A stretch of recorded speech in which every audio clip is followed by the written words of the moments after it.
Maria teve outros filhos, além de Jesus. Você pode ver isso em Lucas 2,7, Mateus 13,55, 56, Marcos 6,3. Se você ler Mateus, por exemplo, 13,55, diz bem claro: não é este o filho do carpinteiro? E não se chama a sua mãe Maria e os seus irmãos? Aí fala os nomes até dos seus irmãos. E fala que teve irmãs também. Leia aí Mateus 13,55 e veja, está escrito. É importante você ler isso, aprender sobre isso. Maria sempre manteve um comportamento passivo. Lucas 2,19 diz: mas Maria guardava todas essas coisas, conferindo-as em seu coração. Então veja bem que ela olhava o que ia acontecendo passivamente, ela não participava ativamente das coisas, interferindo, mudando alguma coisa, mas ela apenas o quê? Olhava, guardava no seu coração, ficava olhando o que estava acontecendo, assistindo. Jesus é o Salvador, não Maria. Lucas 2,32 diz: luz para iluminar as nações e para a glória de teu povo Israel. Então Jesus veio como luz, então, para iluminar as nações, e não Maria. Maria sempre atuaria aí como simples mãe biológica, até mesmo na hora da morte de Jesus. Nós vamos ler Lucas 34:35. E veja lá, Simeão também, nós vamos ver no nascimento, na apresentação de Jesus, né? Maria foi abençoada aí por Simeão, e não foi Jesus que foi abençoado por Simeão. Simeão abençoou, aí falou a Maria, né? Veja bem que Simeão abençoou e diz: Maria, sua mãe, eis que este é posto para a queda e elevação de muitos em Israel, e para sinal que é contraditado. Então está dizendo, essa criança é o sinal, não está dizendo que é Maria. E José e sua mãe então maravilharam-se, né, com essas coisas que estavam acontecendo, sempre mostrando a importância de Jesus. A redenção de Israel era Jesus, não Maria. Você vê Lucas 2,38 diz: sobrevindo na mesma hora, ela dava graças a Deus e falava dele a todos os que esperavam a redenção em Jerusalém. Então veja bem, que sempre falando dele, Jesus. A redenção de Jerusalém é Jesus. Dava sempre graças a Deus. Jesus foi adorado, não Maria, que nem venerada foi. Não existe na Bíblia nenhuma veneração, adoração a Maria. Mateus 2,11 fala: e entrando em casa acharam o menino com Maria sua mãe, prostrando-se, o adoraram. Não adoraram a ela, adoraram o menino. Não houve nenhum tipo de adoração a Maria. A adoração foi dirigida ao menino Jesus. O anjo então sempre se dirigiu a José para salvar o menino Jesus, não salvar Maria. Ele estava preocupado em salvar o menino. Eles fugiram para o Egito para salvar a criança. Porque quem estava sendo perseguido não era Maria, nem era José. A perseguição era para matar crianças. Herodes mandou matar as crianças. Então o anjo estava preocupado em tirar a criança do Egito. Mateus 2,13, 14, 19 a 21. Né? Do Egito chamei meu filho. Depois ele vai para o Egito, lá a Bíblia diz: do Egito chamei meu filho. Lá não diz do Egito chamei Maria. Ele chamou o filho, trouxe o filho, porque a salvação é através do filho. Temos que entender sempre a importância do filho. É Jesus. A importante aí da história, o importante da história é Jesus. Jesus tratou sozinho dos negócios de seu pai e repreendeu a tentativa de intromissão de sua mãe. Você vai ver Lucas 48, 49. Fala sobre isso. Não sabeis que me convém tratar aí dos negócios do meu pai? Então, quando Maria e José perderam Jesus na viagem de volta para Nazaré, nós vamos ver que Jesus estava lá no templo discutindo com os religiosos ali, e eles o encontraram, e quando falaram para ele que estavam preocupados, procurando por ele, e ele disse: vocês não sabiam que eu deveria estar aqui na casa do meu pai, cuidando dos negócios do meu pai? Então ele que cuidava então das coisas do reino de Deus, e não Maria. O início do ministério público de Jesus Cristo mostra que nele eram participantes ativos da Trindade, só ela e ninguém mais, ou seja, só a Trindade participava. Mateus 4, 16, 17 diz aí, o povo que estava sentado em trevas viu uma grande luz, e aos que estavam sentados na região e sombra da morte, a luz raiou. Desde então começou Jesus a pregar e a dizer: arrependei-vos, porque é chegado o reino dos céus. Então sempre a participação da Trindade de Deus, Deus Pai, Deus Filho, Deus Espírito Santo. Não existe a participação nessa obra de Deus aí, nessa pregação de Jesus e nessa missão de Jesus, não existe nenhuma outra participação a não ser do Pai, Filho e Espírito Santo. Então, no primeiro milagre de Jesus, Maria foi repelida aí na sua tentativa de inserir-se na obra de Jesus, que era exclusivamente do Messias. Você vê João 2,4, disse Jesus: mulher, que tenho eu contigo? Ainda não é chegada a minha hora. Então ele ali já separa bem claro a sua obra da obra dos homens. Então ele está dizendo bem claro para Maria que é separado uma coisa da outra. Ela, como mãe humana do seu corpo, não poderia interferir na sua obra espiritual, na sua obra que ele viria a morrer pelos homens. Ela não interferiria, ela não teria participação nisso.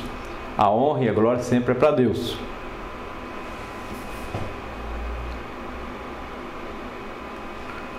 E nós vamos ver aí, já que é citado tanto a orientação de Maria a Jesus, o pedido de Maria a Jesus para transformar água em vinho, que o único mandamento que nós vamos ver na Bíblia toda, Maria falando, dando uma ordem, é essa aí, que Maria diz: fazei tudo quanto Jesus vos disser. João 2,5. Então sua mãe disse isso aos serventes. E todas as pessoas, se querem obedecer a Maria, então faça isso, fazei tudo quanto Jesus vos disser. Então faça o que Jesus disse. Essa é a grande ordem que nós temos que ter na nossa vida.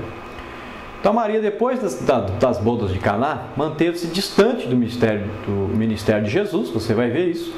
Você pode ler aí os evangelhos, ler Atos dos Apóstolos, você vai ver que não existe a participação dela nos ministérios, aí na pregação do evangelho, ou interferindo em alguma coisa.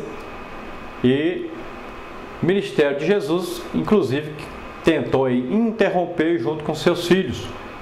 Nós vamos ver que Maria tentou interromper. Então Jesus estava pregando a multidão e ela esteve lá com seus irmãos. E se você olhar direitinho, você vai ver que eles achavam que Jesus estava louco e procuravam tirá-lo do meio da multidão. Essa era o desejo de Maria e os irmãos de Jesus. E a sua família foi atrás dele para retirá-lo do meio das multidões, pensando que ele estava louco. Então você leia aí, bem claro, aí em Marcos 3, 21, você vai ver quando seus ouviram isso, saíram para o prender, porque diziam: está fora de si.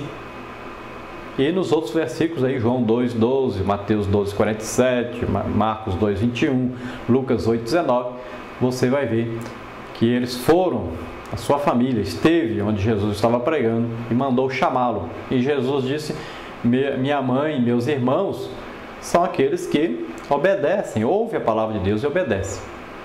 Então ele estava falando a respeito do Jesus, Deus. Depois disso, nós vamos ver nos evangelhos que Maria só reaparece ao pé da cruz para cumprimento da profecia de Simeão, cumprindo seu papel de mãe biológica. Lembra que Simeão havia dito que seu coração seria traspassado de dor. João 19,25, junto à cruz de Jesus, então, estava ali sua mãe e a irmã de sua mãe, Maria, mulher de Clopas, e também Maria Madalena. Na cruz, Jesus confirma que Maria era apenas sua mãe biológica, tanto que a deixa aos cuidados de João. Você vê isso em João 19, 26 a 27. Ora, Jesus, vendo ali a sua mãe e que o discípulo a quem ele amava estava presente, disse então a sua mãe: mulher, eis aí o teu filho. Depois disse ao discípulo: eis aí a tua mãe. E desde aquela hora, então, o discípulo chamou Maria então para a sua casa e cuidou de Maria. Nós vamos ver que Maria, nessa época, tinha pelo menos aí 50 anos. Né? Já tinha um filho de 33 anos, mais de 33 anos um pouco. Então Maria tinha por volta aí de 50 anos ou mais de 50 anos nessa época aí da crucificação de Jesus. E nessa época também devemos lembrar que, pelo que a gente lê no Evangelho, José já tinha falecido. E Maria precisava então de ajuda, de alguém que pudesse cuidar dela. E Jesus então deixou isso com João. Maria estava com seus outros filhos no cenáculo, como qualquer outro crente, sendo ainda mencionada como nova integrante do grupo.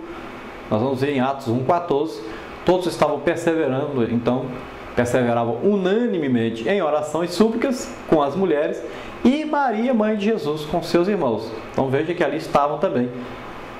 No dia que se reuniram no cenáculo, orando, esperando então a vinda do Espírito Santo, Jesus disse: ficai em Jerusalém até que do alto sejais revestidos de poder, então ser-me-eis testemunhas, tanto em Jerusalém como Judeia, Samaria, Galiléia e todo o mundo. Então estavam ali reunidos os discípulos e ali diz que Maria e os irmãos de Jesus estavam também ali.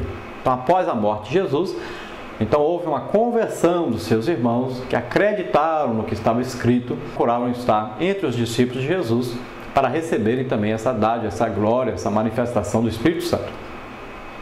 Se Maria fosse aí mãe de Deus, tivesse realmente algum poder, alguma autoridade sobre Jesus, alguma coisa assim, ela que então ministraria o Espírito Santo e não receberia. Ela não estava ali para receber, ela estava ali para dar então.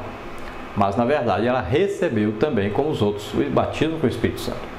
Então no cenáculo todos oraram ao Pai em nome de Jesus, inclusive Maria estava ali. Não foi um cenáculo de Maria, nem cenáculo com Maria, mas ela estava aí como qualquer outro crente que estava ali, ela estava presente.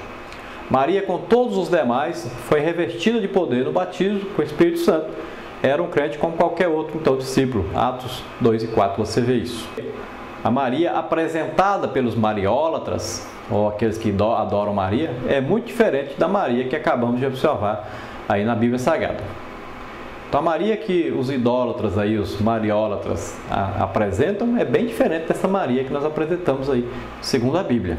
Vamos ver que a mariolatria baseia-se na tradição e em revelações, supostas revelações, porque não tem qualquer base bíblica.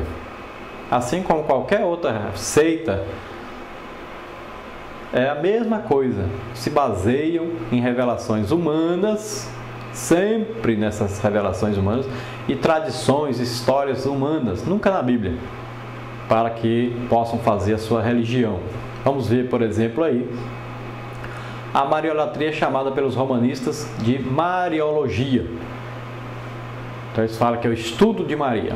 Os romanistas não admitem que adoram a Maria, mas dizem que apenas praticam a hiperdulia, apenas uma veneração especial a Maria, culto especial devido a Maria Santíssima como Mãe de Deus. Esta distinção sutil que é feita entre hiperdulia e adoração, chamada de latria, não tem qualquer respaldo escriturístico. João 8,58 disse-lhes Jesus: em verdade vos digo que antes que Abraão existisse, eu sou. Veja bem, a Bíblia condena essa hiperdulia porque seu fundamento é a suposição que Maria é mãe de Deus. Mas Maria não é mãe de Deus. Se Jesus disse que antes que Abraão existisse, ele já existia, ele é Deus, imagine Maria que nasceu quantos anos depois de Abraão? Então Jesus é Deus, ele sempre existiu. Ele nasceu em forma humana como homem, através de Maria, aqui no mundo para viver aquela vida de 33 anos e meio, mais ou menos, aproximadamente. Não que Maria seja mãe de Deus. Deus não tem mãe. Deus é eterno. Deus não tem princípio de fim, princípio de dias, nem fim de dias. Maria foi declarada mãe de Deus em 431 no Concílio de Éfeso, mas a expressão historicamente visava então muito mais dizer que Jesus, Deus e Deus homem, era uma só pessoa, do que admitir a prática de mariolatria introduzida sutilmente na igreja. Então veja bem que nesse concílio eles precisavam provar que Jesus, ao mesmo tempo, é homem, veio como homem ao mundo para dar vida por nós, e provar que Jesus é Deus, que antes de ele nascer como homem já era Deus e é Deus. Então eles explicaram sobre usaram essa palavra mãe de Deus para